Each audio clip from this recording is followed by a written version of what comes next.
Hello यहाँहरुमा सम्पूर्णमा नमस्कार। म Jeevan Giri. Bio green agro farm Sameer खत्रीजीबाट सञ्चालन भएको यो बायो ग्रीन एग्रो फार्ममा छु। यहाँ चाहिँ तरबुजा, ब्लू आइस बक अथवा भनौँ न वाटरमेलन भन्छ, अनि यो चाहिँ खेती गर्नुभएको छ उहाँले चाहिँ 26 रोपनीमा। यहाँ चाहिँ सम्भवतः भन्दा पनि हाम्रो कर्णालीमै सर्वप्रथम यति ठुलो हिसाबले चाहिँ तरबुजा खेती गरेको यो पहिलो हो।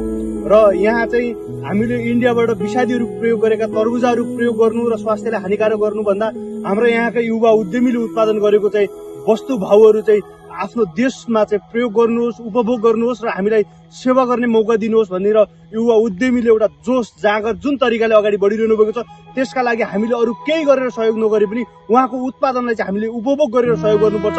र जुन यो कृषि क्षेत्रमा विभिन्न निकायहरू लागिरहनु भएको छ, तपाईहरूले पनि तरबुजा यानि कि वाटरमेलन चाहिँ फलान ठाउँमा उत्पादन भइरहेको छ भनेर तपाईहरू पनि विभिन्न निकायले चाहिँ पक्कै पनि चाहिँ सिफारिस गर्नुहुनेछ भन्ने कुरो हामीले आशा लिएका छौँ। र जुन कर्णालीमा सेरोफेरो रहनुभएका र विभिन्न गाउँ दूर दराजमा रहनुभएका र जुन यो तरकारी व्यवसाय अथवा फलफुलहरू जो ओसार्नुहुन्छ उहाँहरूलाई पनि हाम्रो जानकारी के छ भने बायो ग्रीन एग्रो फार्म भेरीगङ्गा नगरपालिका वडा नम्बर 11 को साँधी खोलामा रहेको यो बायो ग्रीन एग्रो फार्ममा आएर समीर खत्रीजीलाई सम्पर्क गरेर हामी सम्पर्क नम्बर सहित तपाईँलाई दिनेछौँ। यहाँ आएर हाम्रो यो उत्पादन भएको वस्तु चाहिँ तपाईँहरूले उपभोग गरिदिनु हुनेछ भनी हामी विनम्रताका साथ अनुरोध गर्दै हामी तपाईँहरूमाझ यस्ता अर्ग्यानिक वस्तुहरू ल्याएर Karnali organic, green organic, Karnali organic बनाउनलाई हामी छौँ।